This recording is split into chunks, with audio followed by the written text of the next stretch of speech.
now available in paperback and e-readers. Isis, Revenge of the Cyber Goddess. The goddess next door takes on the threat of a deadly digital diva driven to destroy the world in this action-packed, all-new Isis series adventure. Get Isis, Revenge of the Cyber Goddess featuring a bonus pin-up and the other two books in the Cyber Goddess saga at online bookstores everywhere today.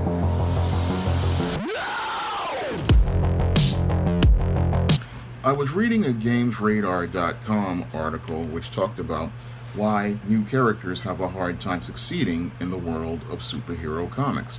And I could relate to many of the talking points that were presented in the article because as a publisher, I've had many of my own struggles trying to find an audience for the characters of the SJS Direct imprint, like Isis, E-Steam, John Haynes, and other characters like Spinsterella.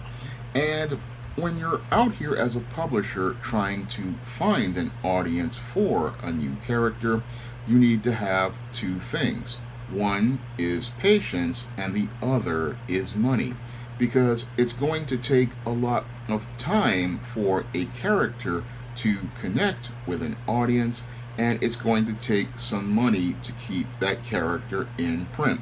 And those are two things many publishers really don't have these days. They don't really have a lot of time, and it costs a lot of money to keep a character in print.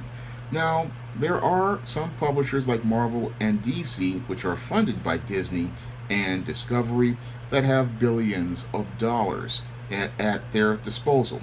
But even though they have billions of dollars at their disposal, they don't really have a lot of patience to see a character discover an audience, because many of those publishers have been spoiled back in the 1990s by the instant success of characters at Image Comics. Now, back in the 1990s, when Jim Lee, Rob Liefeld, and Todd McFarlane formed Image Comics, they had their characters become million-selling instant successes. And with the successes of characters like Spawn, Wildcats, and Youngblood, many in the comic book world are expecting to get those kinds of instant results that they got in the 1990s, not understanding that that was a peak period for comics, but the marketplace has never been like that ever. Usually it takes a couple of issues for a character to gain their footing and find their audience, and for some characters who have never had an audience, it can take at least a year or a year and a half for them to find an audience that will become a regular fan base. So many of today's comic publishers have a really unrealistic view of how they go out here and launch their characters. A lot of them are expecting a new character to get over with the audience by the first issue.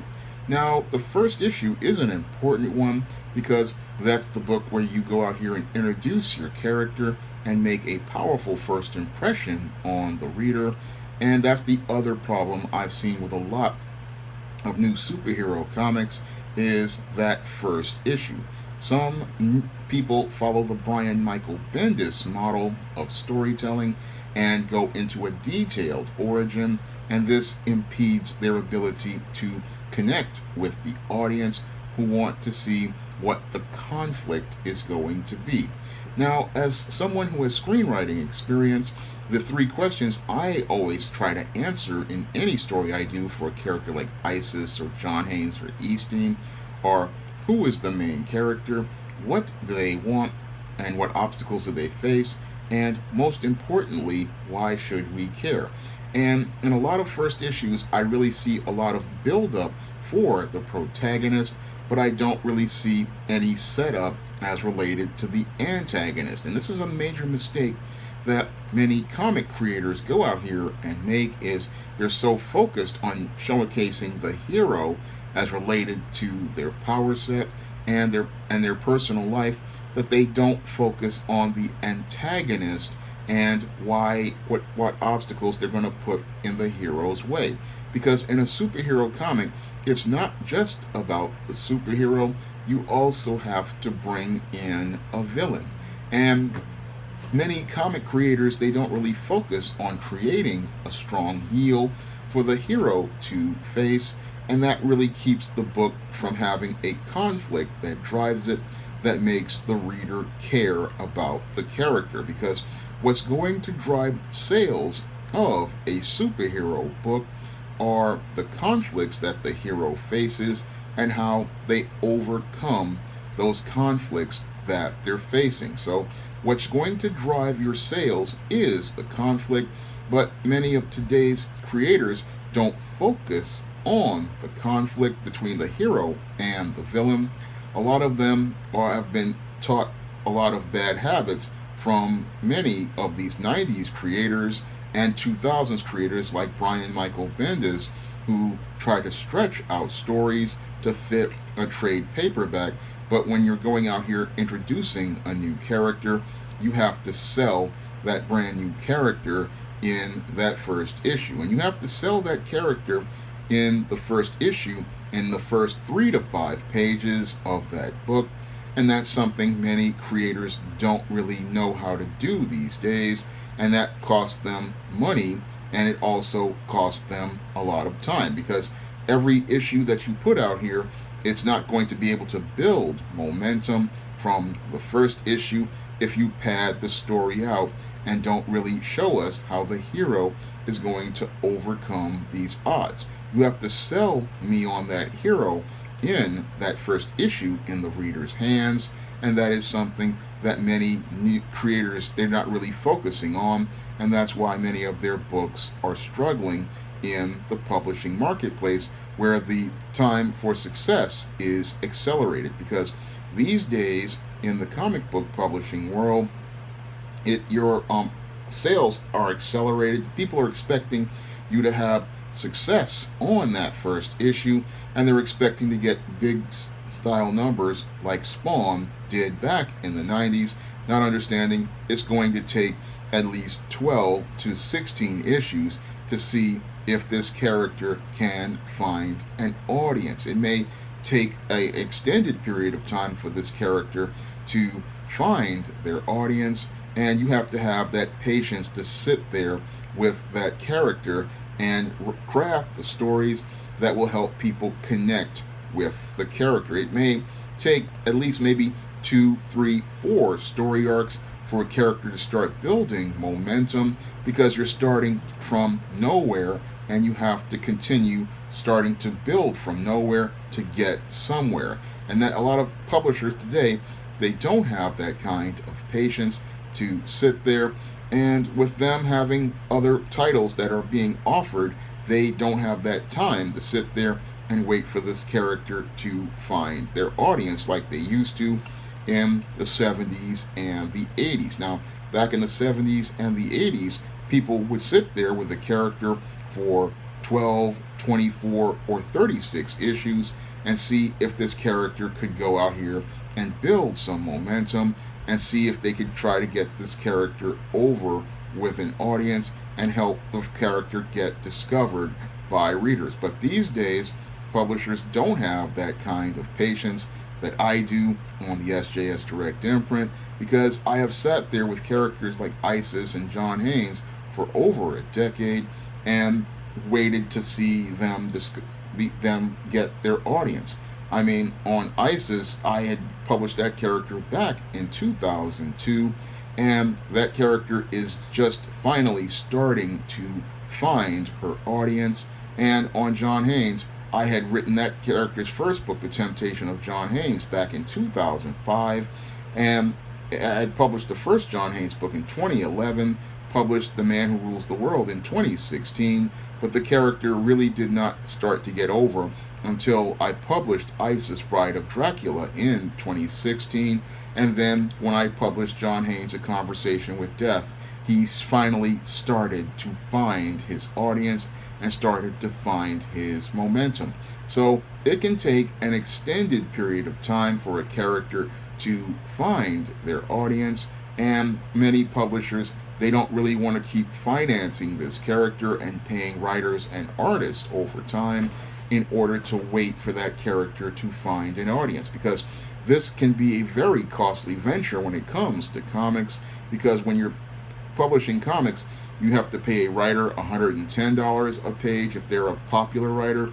If they're an artist, you have to pay anywhere from $80 to $200 a page, and colorists can cost anywhere from $80 to $100. So we're talking about $20,000, $30,000 an issue on a book.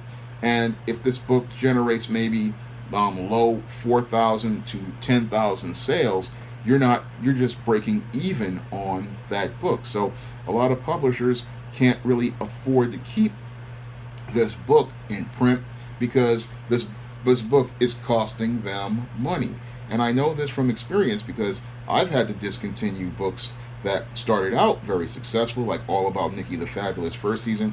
That was a very successful book on SJS Direct, but as the sales declined, I could not keep that book in print. So I had to wind up discontinuing that book when I had it on Lightning Source, and I had to move it over to Amazon because it wasn't really generating much sales. So I've had books that would come out, and yes, they would come out and perform very strongly in the beginning, but then later on they wouldn't do well. So that also happens in the publishing marketplace.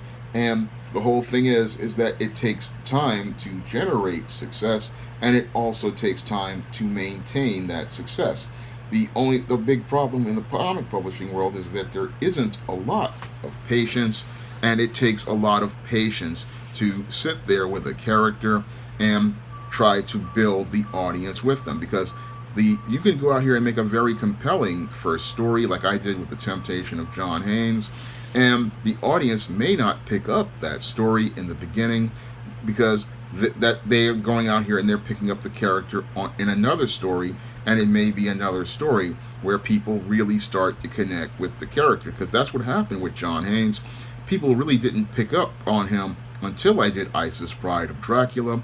When I did Isis Bride of Dracula, people started to really connect with the John Haynes character, but the John Haynes character had actually made his first appearance in Isis Wrath of the Cyber Goddess in the Isis series, and that was the first story with Isis and John Haynes, but he didn't really pick up until Bride of Dracula in 2016. And when I did Bride of Dracula, people started to notice the character, and then after that I started to do other stories like John Haynes, A Conversation with Death, and after that, that's when the momentum started with that character. So sometimes it can take a while for people to find a character and get to know a character, and then they start to go back to the old stories featuring that character. So you can go out here and create a new character, but it's going to take a while for that character to find an audience, but you have to have that patience to go out here and keep persevering